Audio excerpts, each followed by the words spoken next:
Hello guys, and welcome to Off the Rails, a video game podcast with me, the offrailgamer.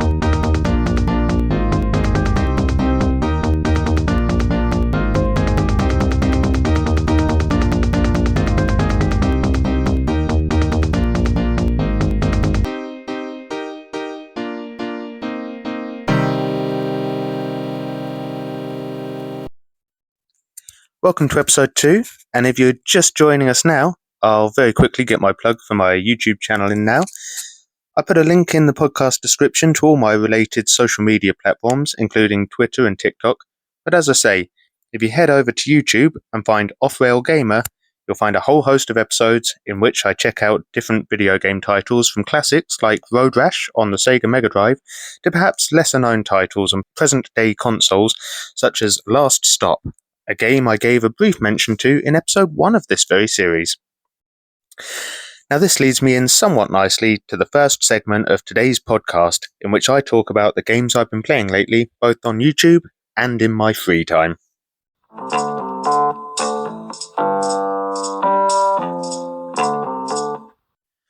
Firstly, I had to make my apologies on YouTube at the weekend because I failed to upload a video in the week the first episode of Off the Rails aired. I tried to post a new video every Saturday at around 10 AM. However, I'd found myself all tuckered out from work and just needed to approve some unintended holiday from YouTube. Further apologies were made by the end of the episode because I had possibly found one of the worst video games, certainly that I personally encountered, in Play It, Video Poker and Blackjack. And I've played Air Ranger Helicopter Rescue. Now, Play It Video Poker, as I shall call it for the sake of brevity, is not a broken game. Technically it plays. What I ended up wondering, though, is whether it can really claim to be a video game at all, and can it really be said to resemble poker in any fashion?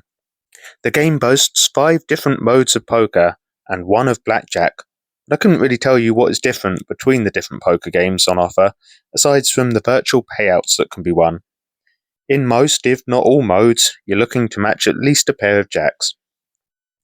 You place your bet, and 5 cards are drawn for you. You can hold as many of these as you like, and re-deal the others. Then you find out whether you won or not. There's no real skill involved beyond identifying what you initially dealt. There's no betting or bluffing mechanic, just blind luck. The blackjack has a little more to it, as you're expected to hit or stand based on the 2 cards dealt at the start of the game, and that therefore somewhat resembles the game it was designed to mimic. What I will say, though, is there was something almost hypnotic about Play It, Video Poker and Blackjack, which made it surprisingly difficult for me to stop playing. I'll put that primarily down to the fact I was utterly knackered, and here was something interactive that required 0 brain power whatsoever. Would I recommend this game to anyone? Sure, if I didn't like them very much. There's nothing painful about it. I just can't imagine anyone spotting it on the shelf in game back in the day and thinking, wow, I can't wait to get this home. There goes my summer. But enough about Play It Video Poker. It really hasn't done anything that offensive. Besides which, it's not the only game I've been playing. In the last 2 weeks, I've spent a solid amount of time attempting to defy gravity and construct a machine that will carry me into the great void of space in Kerbal Space Program. I'd spent a little time with this game a few years back, but this time something was different, and it really sunk its claws into me. I guess the main thing I've learnt is I'm not likely to find gainful employment with NASA anytime soon. Other space agencies may be available. But there's something wildly fulfilling watching your on-screen creation break through the planet's atmosphere to drift in the almost endless vacuum beyond. By completing research missions, you can earn science points that can be used to unlock advanced rocketry and vehicle stabilization technology, allowing you to explore ever further reaches of space, all the while shielding the soft, vulnerable Kerbal pilot encased within. I don't want to spend too much time on KSP, as the cool kids know it, because I'm planning on either making a video or even including it in a stream down the line. By that point, we may already have Kerbal Space Program 2 in our consoles, which I understand has already seen early access release, at least for PC gamers on Steam. Since I last spoke to you, I have made little progress in Ghostwire Tokyo. As I confessed previously, it had taken a few hours of gameplay for me to start to warm to this title. I think part of the problem I'm facing is the loneliness and emptiness of the city, necessitated by the game's narrative. I also tend to struggle more against games in a first-person perspective. Whilst I understand that this is meant to put you in the action, I find myself feeling more detached from the central playable character because where I can't see them, save perhaps in cutscenes, I don't find that all-important bond. This is somewhat a gross generalization, as there are some fantastic exceptions to this for me, including Doom, Time Splitters, and 007 Nightfire. I also know that this opinion of mine will likely prove very unpopular, especially with fans of Fallout or Skyrim. There's much I admire about these games, I just can't help preferring to see the protagonist of any game I'm playing. With Ghostwire Tokyo, I was actually having a grand old time, but I found myself being ripped from this experience and dragged back into the beautifully created world of Red Dead Redemption 2. It seems my recent playthrough, which only concluded some 3 or 4 weeks ago, had not fully satisfied, and so I dove right back in, starting a new game. At the point of recording this episode, I find myself facing the almost impossible question, what's less desirable? Contracting tuberculosis from a dying man, or busting Micah Bell out of prison and having the displeasure of spending time in his company once again? I think consumption may prove preferable. In the meantime, until I make up my mind on that decision, I'll continue working my way through the variety of different challenges that afford you the chance to buy upgraded items from the trapper, or hunting legendary animals so I can upgrade Arthur's wardrobe. And that, for now, sums up the games I've been playing lately. But with a couple of new acquisitions recently, there's a few games that I'm really looking forward to talking about in the next episode. Let's now turn our attention to gaming news and upcoming releases.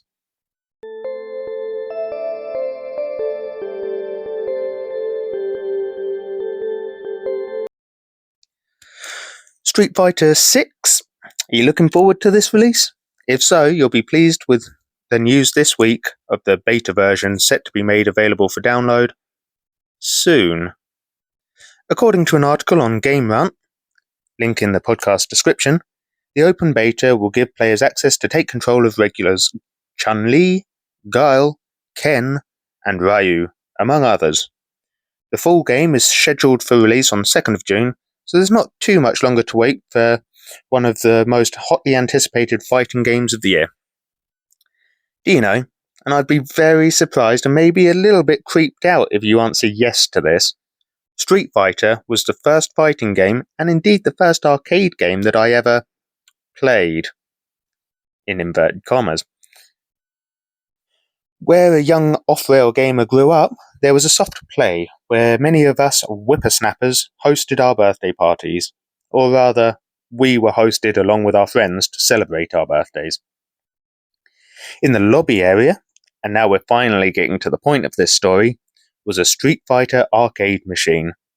Being so very young, as I was at the time, my friends and I probably didn't realise you had to feed the machine coins to be able to play, and twitching the joysticks and pressing the brightly coloured buttons, imagined we were in control as the demo played out on screen. The first fighting game that I actually played was Tekken 2 on the original PlayStation. To this day, I think Tekken 2 has the greatest intro of any video game ever. That's all I'm going to say for now, because 1, I probably want to talk about this game in a future episode, and 2, we should really get back to this episode before I go off on another tangent. Whilst browsing Rant for news of the Street Fighter release, I spotted another headline about a new AAA massive multiplayer online role-playing game, or MMORPG, based on The Lord of the Rings and The Hobbit. The game is being developed by the Amazon game studio, but there wasn't a great deal more information at this stage. For fans of Tolkien's Middle-earth, this could be a development to keep your eyes on. I just hope the game gets to the point a little quicker than Amazon's Rings of Power series, which I happen to enjoy, but things only really started to kick off in the penultimate episode. If you'd like to check out this article for yourself, I've left a link with the others in the podcast description. And finally, for this segment, Spider-Man 2 is coming to PlayStation 5 later this year. Whilst perusing Reddit, I saw that a helpful informant had posted a link to a prequel comic that sets up the plot for the new game. The cover art displays two Spider-Men, Peter and Miles.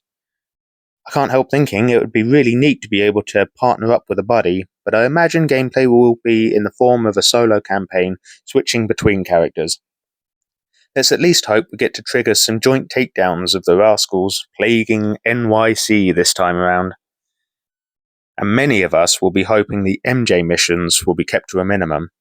No offence to the Daily Bugle's field journalist, but I get the impression the majority of gamers want to sling some web and swing from the heights of New York's towering skyline. So I think that's probably enough news for you for 1 week.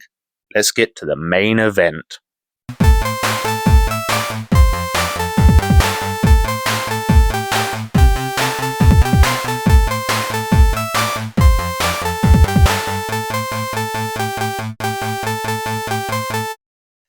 This week, I want to keep things nice and calm, and it is for this reason that I'm going to talk about some of my favourite chill games to just relax with. Sometimes you might be having a bad day, or have a lot on your mind, and you just want to sit yourself down in a comfy chair and while away the hours with something that is not going to add to your worries. Is that just me? Anyway, the following is a list of just some of these games that I like to hop on when I'm looking to zone out for a bit, starting with Cities Skylines. Cities Skylines is an excellent game for sitting down with when you're looking for a bit of calm. The game does pretty much exactly what it says on the tin, and places you in the role of mayor/city planner. Gameplay is simple enough. You place the main infrastructure, roads, water pipes, electricity sources, etc., and then zone your city, deciding which areas will be dedicated to residential and commercial, and also which areas will be centered around industry, which helps create jobs, particularly in the early game, and boost the local economy. On the face of it, Cities Skylines is a fairly simple game, but the mechanics allow you to really delve into the nitty-gritty of planning a well-thought-out, bustling environment, from building schools and hospitals to deciding whether local industries should be focused towards agriculture or mining a finite mineral resource. You can build roundabouts and flyovers and place traffic lights and stop signs to ensure a good flow of traffic, ensuring residents can get around easily and also that freight can carry away your exports. You also have responsibility for your city's economy, choosing between borrowing capital investments or raising taxes to fund expansions.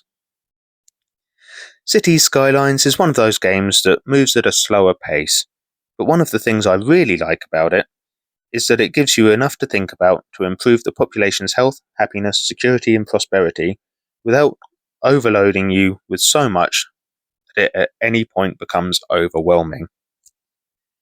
I think I put a YouTube video up where I started building a new city from population 0. If you're interested, do feel free to head over and check it out. But for as much time as I'm likely to sink into Cities Skylines in one sitting, I feel I should press on to the next chill game, or else this episode might never come to an end. Next on my list is Microsoft Flight Simulator. Now, I'm much more a console gamer than PC, so I must confess that I'm talking about the version available on Xbox Game Pass. As such, I'm not sure whether this has quite all the same level of detail as the PC version. What I can say, though, is that I find the game absolutely stunning to look at. Not only that, but you can pretty much fly around the entire globe in real time, resulting in some incredible views if you head east and happen to catch a sunrise. Flight Sim also includes a variety of challenges players can complete to mix things up a bit, including a series of missions designed to tie in with last year's cinematic blockbuster, Top Gun Maverick. Or, if you want an experience so laid back you'll find yourself almost horizontal, you can even fly tours around famous landmarks such as the pyramids in Egypt or Mount Everest. There's no goal here, and nothing too challenging as players find themselves already airborne and able to simply soar around and take in the sights. For my part, I enjoyed chartering flights around familiar geographic locations, either around the general area that I grew up, or favourite holiday destinations. It really is something to get the opportunity to stare down in awe at somewhere from a perspective you may never otherwise have the chance to view from. The only thing I can't seem to manage, at least with any consistency, is the landing. I've fluked the odd bumpy touchdown here and there, but 9 times out of 10, if the aircraft doesn't end up parked on its roof in the middle of some woodland, it's a very safe bet to assume that I wasn't the pilot.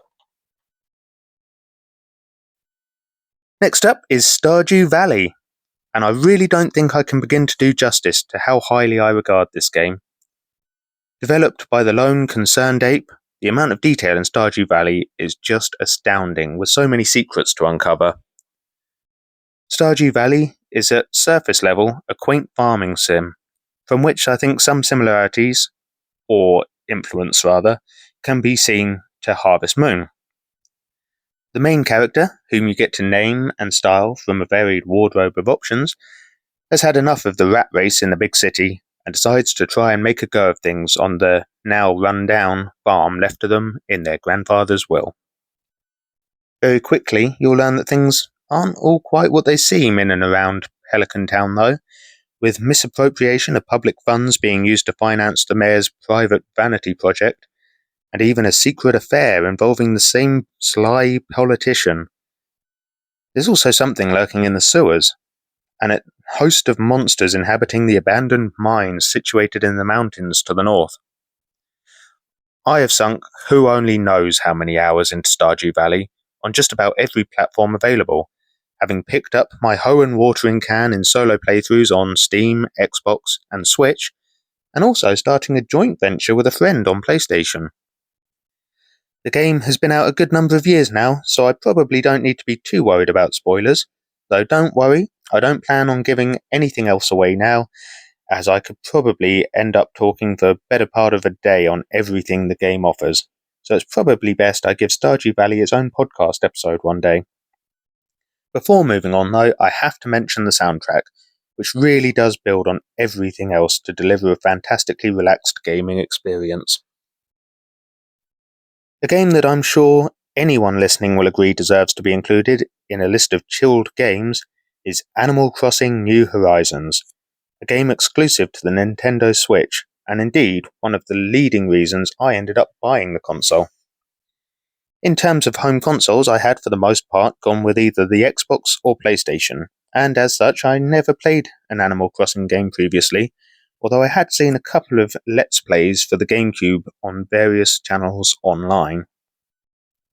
When the pandemic hit and everyone was put into lockdown, it seemed the perfect time to grab a Switch when ACNH launched. And I know I'm not the only one who thought along these lines, as I understand Nintendo sales did very well globally at around this same time. It was so refreshing being able to escape those four walls of home and explore an island haven resort. Furthermore, with online play, it was even possible to visit friends virtually and share the experience with those people we were no longer permitted to meet up with IRL. I know some people like to challenge how relaxing the Animal Crossing games are, considering players immediately find themselves indebted to one Tom Nook before having the chance to do anything else. But with the bright colours, soft ambient music, and sweet-natured animal residents to befriend, there's really nothing anyone could legitimately hold against this franchise. Nearly 3 years on, I still haven't completed my museum collection, and I don't visit Tactile anywhere near as much as I did after the game launched. But this is still one that I keep returning to when I just need something wholesome in my life. The game I'm going to talk about now is totally different in style, and you may find yourself questioning whether I've forgotten the topic I've chosen to speak on altogether. I bet you didn't guess that I'm going to bring up PDC World Championship Darts on PS2 now, did you? I'm not even kidding around. I've only very recently acquired this game, at least at the time this episode airs, but I'm already heading into my first tournament semi-final in the career mode, and I'm having an absolute blast so far. The controls are super simple, changing the zoom on the dartboard with the L1 button, aiming with the left analog stick, and throwing the dart by pulling back and then pushing forward on the right analog stick. The R1 button supposedly changes the speed, though of what I'm not entirely certain at the moment. I've been holding it down whilst taking aim, as it seems to help me focus, but I'm not sure if that truly is the case or if it's only in my head. I can't put my finger on what it is exactly about this game, but it's really been helping me to keep my zen this week. And that leaves me just 2 more games to talk about this week, and while the next one is not designed to be as purposefully relaxing as Animal Crossing or Flight Simulator, I doubt it'll surprise anyone that I'm bringing it up, especially after the intro.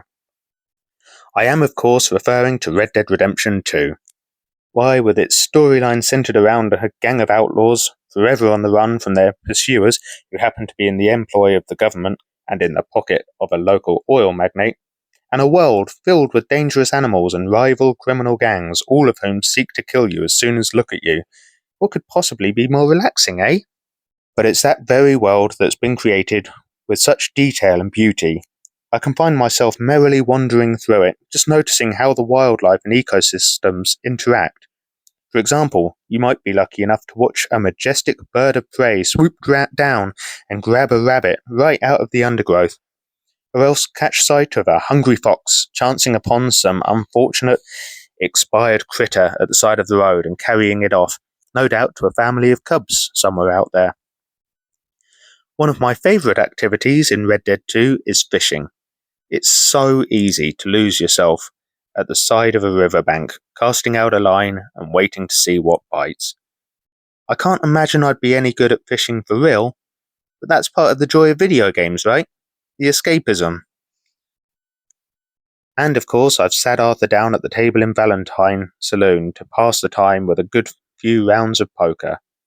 Honestly, there's so much you can do aside from finding yourself proving a tasty dinner for a cougar or a grizzly bear, that you really can pursue a relaxing hobby in Rockstar's absolute masterpiece of a game. So finally, we come on to the last game I'm going to discuss today, and that is Eastshade. If you haven't come across this title yet, I really do think it's worth a look. Saying that, I've only played it while it was available to try for free on Game Pass, but if it would just drop in price a tiny bit, I'd love to get back into this one.